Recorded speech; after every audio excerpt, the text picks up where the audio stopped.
Hello,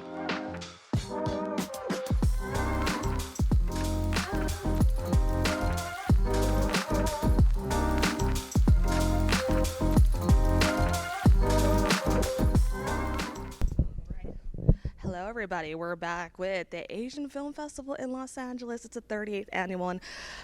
I can't believe it. I know, right? We're here in person. Yeah. So I'm here with the director of Dealing with Dad. So let me have him go ahead and introduce himself. Okay. Hi, I'm Tom Huang. I'm a writer-director of Dealing with Dad. It's a feature film about a family dealing with a depressed dad who's a jerk and actually nicer depressed than well. There's so much to unpack with this movie. One of these I kind of noticed with the dad, who's played by Dana Lee, which is really awesome. There was a red panda in the bed with him. Oh, yeah. Was that intentional or was that by accident? No, it was what my production designer wanted to find some sort of like cute kind of Asian-y kind of thing. So it happened before Turning Red came out. But yeah, I'm glad it's in there because, you know, it's a good symbol of Margaret's also teenage years for sure. Yeah. There's been kind of a theme about current films about reconciling with parents or just kind of the past, kind of acknowledging what they did to the current generation. Can you speak to a little bit about that and about the journey of the film and how it's like tying together with that idea? Yeah, it's a few things. I think this film is based on when I tried to get my dad out of depression, me and my family. It took us about 8 years. And when he raised us, he was kind of a strict dad who, like, you know, wanted to make sure I was doing the right things as opposed to trying to get to know me. But when he got depressed, he actually kind of lost that kind of like mask and started like actually talking to me and telling me about his life. He was like, yeah, so I ended up learning things about him that I didn't know before, and I actually probably got a little closer to him because of depression. And from there, I realized, you know, that there are a lot of things that I didn't know about my dad. And, you know, if he had maybe told those things before, I'd probably understand better where he's coming from as a kid. I kind of put that in the film as well, something to that effect. But the film is about, you know, a depressed dad, but that's kind of the background, which really it's about Margaret, the daughter, who never got along with her dad, just trying to figure out what her relationship with her dad is. And you know, she feels like she wants to have like a normal relationship with her dad, but because her dad is so kind of like overbearing and a jerk, it's like she can't do that. So how do you reconcile that? And that's kind of what the film's about. Which leads me to my next question. It is a film with 3 siblings. Yes. So, cause kind of like, where do you stand in the sibling hierarchy? Are you an only child or do you have other siblings? I have a younger brother. I'm the oldest. You're the oldest. Yeah, I'm the oldest too. The sibling relationship was so much fun to watch. Yeah. Absolutely. I gotta say Larry though. I think we could all relate to Larry in some way, shape, or form. Were these guys really like connected to your siblings? Were you like influenced? Where did this dynamic come from? Well, I only have a younger brother, so I don't have 2 other siblings. I only have 1, but Glad for that one brother. yeah. But I really I find sibling dynamics interesting. Like, you know, where you were born kind of puts you like the kind of personality you might end up being just because of those responsibilities. So I want to do 3 siblings because I always feel like the oldest is always this way, middle is always this way, youngest is always this way. In this case, the oldest is not your typical oldest. He's kind of a failure. So the middle one takes him on. I know. Well, you know. He's going through so much. I know. I really felt bad for him. Yeah, I think our actor Peter Kim did a really good job of just being that vulnerable kind of every guy. You know, that like. Really wanted to hug him. Oh well, you know. Especially at the bang with that mean lady. Oh. I was like, how dare you? Yeah. Oh my goodness. I have to ask about Larry. Yeah. Who decided on the T-shirt game? Oh. I noticed the T-shirts.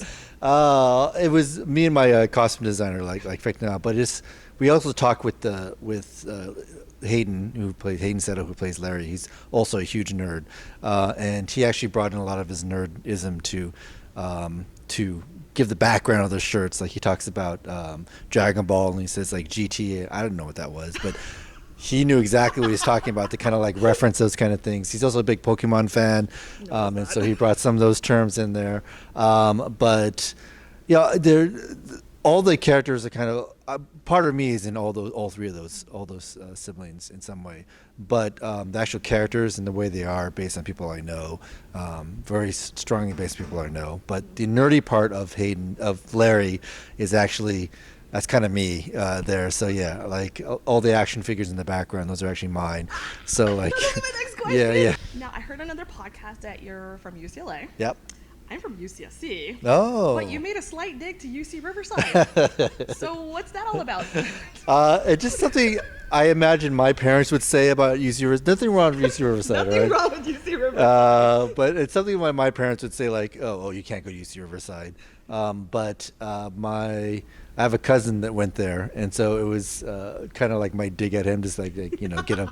So he actually watched a cut of the film, and it came up, and he didn't even look at me. He's like, oh, whatever. So it was kind of wasted. But it's funny because one of the screenings we were at in North Carolina, actually, of all places, when that line about UC Riverside comes up, someone yelled from the audience, I went to UC Riverside! So that was actually pretty funny. But, it's just kind of overachieving parent, like, UC Riverside. Any UC school, of course, as we know, is a really great school. Really hard They're really to get great. into. Yeah, I know, all exactly. UCs are great no matter what. Exactly. But yet, even then, like just like siblings, there's a slight competition between all. It's a healthy competition, completely healthy. The baseball aspect on it, I believe you're a Dodgers fan. Yeah.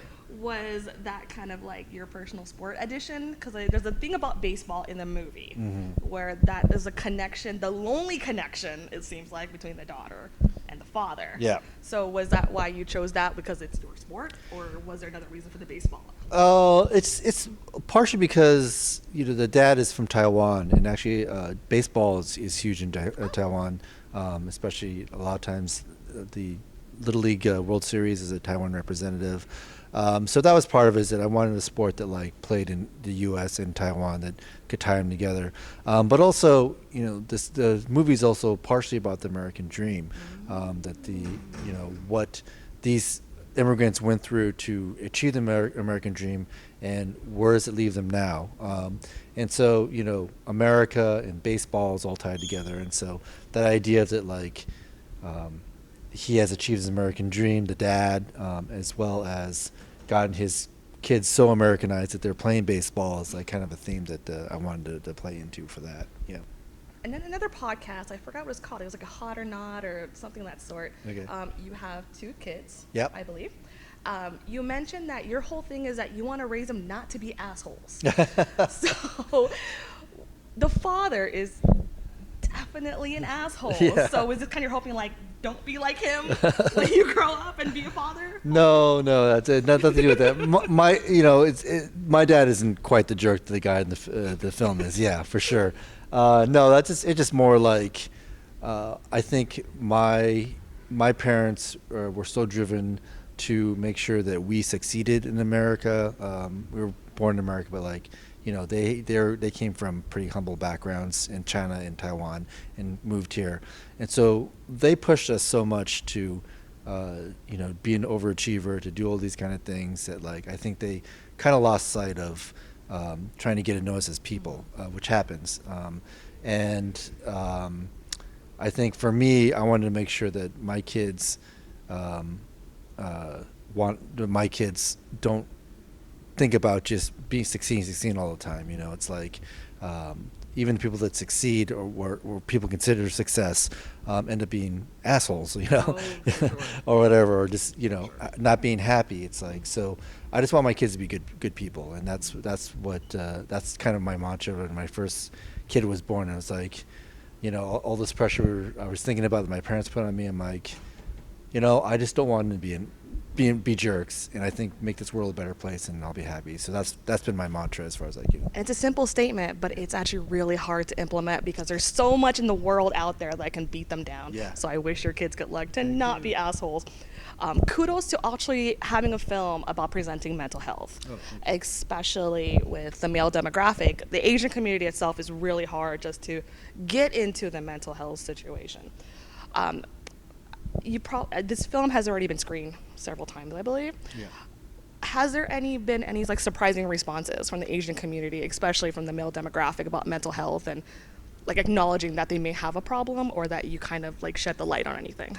Yeah, it's been good. I part of the reason I made this film is because I wanted to start a discussion about depression, and just be a first step, not solve any problems, but like just get people talking about it. Because the hardest thing for me, it took us 8 years to get my dad out of depression, was just A, trying to understand what it was, and B, just trying to get family members and friends to understand that, it's a disease. It's not just them feeling sad. It's not just an emotion. It's something that has to be diagnosed and taken care of. And so that was, it's really gratifying to go to these screenings and have people come up to me and say, I was that person. I totally get it. Or, I have a depressed family member or friend, and I've been trying to get out of depression. So thank you. And I'm really surprised at the amount of people who come up to me and say, hey, what did you do to get your dad out of depression? And that's exactly what I want to do. I want to get people to start asking, like, what do I do now if I have the same situation, and look into it. So hopefully that's something that comes out of it as we move forward. It's definitely a sensitive topic, and people are really scared to talk about it. They don't want to acknowledge it as a weakness situation, which is something that also Margaret struggles with. In terms of her, thought she was the oldest, being the middle child and shouldering so much weight. You have the the dream sequences with the water and the baseball and the pressure. Can you just talk about just pressure in general in terms of family and how that affects the dynamic? Yeah, I think when you grow up as a kid, there's a lot of things that your parents tell you to do. Is like, get a good job, whatever, go to college, and I don't know, become a good parent or whatever. What they don't tell you is like, oh, by the way, at some point you're going to have to take care of us. And really? Because they told me everything. Did they really? Not just take care of us, but like a lot of times we're going to disagree with everything you say to help take care of us. And so that's right, exactly. And so I did want to explore that a bit, and get people just talking about it, and what's going to happen with their parents and family that they care for, and they want to make sure that they're okay as they're older.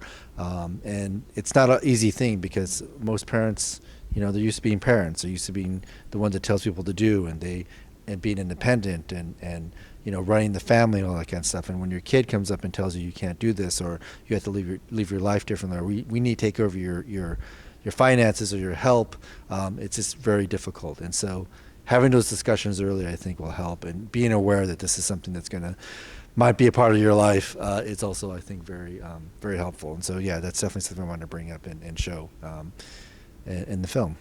I think you did a really great job of that. The film has a great balance of drama, serious topics, and comedy. There is like ridiculously so much funny moments in this one, and of course it all centers on the siblings. Yeah. So how much improv was involved in this one? Before the film, did you get them together and be like, pretend to be siblings or get to know one another? Not so much that, but we had one day of rehearsal, and we just went. I wanted to make sure they understood who the characters were and got that, and read some scenes so that we are all on the same page. Once we got on set, I gave them the freedom to improv and go off if they felt like it's something the character would do. And so we usually would do like 1 or 2 takes where we'd follow the script, and if I was happy with it, then we'd move on and let them like do a little improv. And there's so much improv. All the actors are comedically gifted. Even a lot of side characters. Karan Soni is in it. He's in Deadpool and American Workers. Such a surprise to see. Yeah. He was friends with Ali, so that kind of helped out. But they, when all those actors get together and they start riffing and start feeling that energy, all of our takes probably went at least 5 or 10 minutes longer at the end, because they would just keep going. And I wish I could just, maybe for the DVD I'll have just all the outtakes, but like I would say like maybe 20 or 20% of the funny lines in there, it's just from the actors, like just something just came out of their mouth and it worked really well within the scene, and so kept it in there, and it was really helpful. It was awesome. It was so natural. It made me want to rip on my own brother. Okay, good. To be honest. And just kind of as a final note, what would be kind of like your final, like your message to people who are thinking about watching Dealing with Dad? Oh, yeah, go see it. I mean,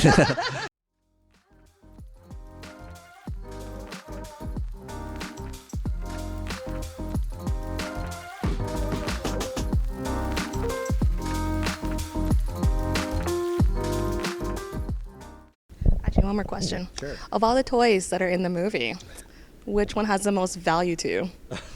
value to me, maybe the Jedi in the background that actually has my face on it.